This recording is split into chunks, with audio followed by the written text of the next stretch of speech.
కూటమి ప్రభుత్వం TTD chairman BR నాయుడుపై fire అయ్యారు మాజీ మంత్రి అంబటి రాంబాబు.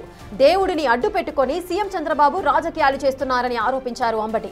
నిన్న కుటుంబ సమేతంగా శ్రీవారిని దర్శించుకుని వెంకమాంబ అన్నప్రసాద కేంద్రంలో ప్రసాదం మెయింటెనెన్స్ బావుందని కితాబిచ్చానన్నారు. దీంతో నేను కూటమి ప్రభుత్వాన్ని బీఆర్ నాయుడుని పొగిరానంటూ ప్రచారం చేసుకోవడం చూస్తుంటే విడ్డూరంగా ఉందన్నారు. టీటీడీలో అన్నప్రసాద వితరణ ఎప్పటి నుంచో ఉందన్న ఆయన దీంట్లో కూటమి ప్రభుత్వ గొప్పదనమేముందన్నారు. దేవుడిని అడ్డు పెట్టుకుని చంద్రబాబు రాజకీయం చేయాలని చూస్తున్నారంటూ ఆయన ఆగ్రహం వ్యక్తం చేశారు. బంధుమిత్రులతో ఫ్యామిలీతో వెళ్ళి అక్కడ దర్శనం చేసుకున్న తర్వాత వెంగమాంబ ఉచిత భోజనశాలకు వెళ్ళి భోంచేశాను. భోజనం చాలా బాగుంది అని ప్రశంసించాను.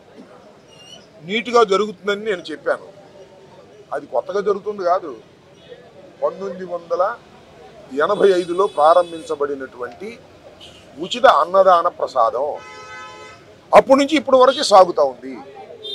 27,000 కోట్ల రూపాయలు దానికి మీబోటి వాళ్ళు ధర్మాత్ములు ఇచ్చారు. ఆ డబ్బులన్నీ ఉన్నాయి. నీట్గా చేస్తున్నారు. ఎప్పుడు చేస్తున్నారు? బీఆర్ నాయుడు వచ్చిన దగ్గర నుంచే చేయట్లా, కూటమి ప్రభుత్వం వచ్చిన దగ్గర నుంచే చేయట్లా, 85 నుంచి చేస్తున్నారు.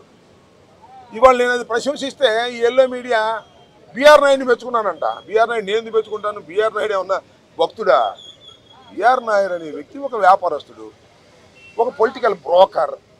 ఆ బీఆర్ నాయుడిని నేను మెచ్చుకున్నానని, ఆ బీఆర్ నాయుడికి ప్రశంసలు అందించానని ఎవరు చెబుతున్నారు? బీఆర్ నాయుడు ఛానల్లో చెబుతున్నారు. నా ఛానల్లో పెట్టుకున్నాను తీసుకెళ్ళి.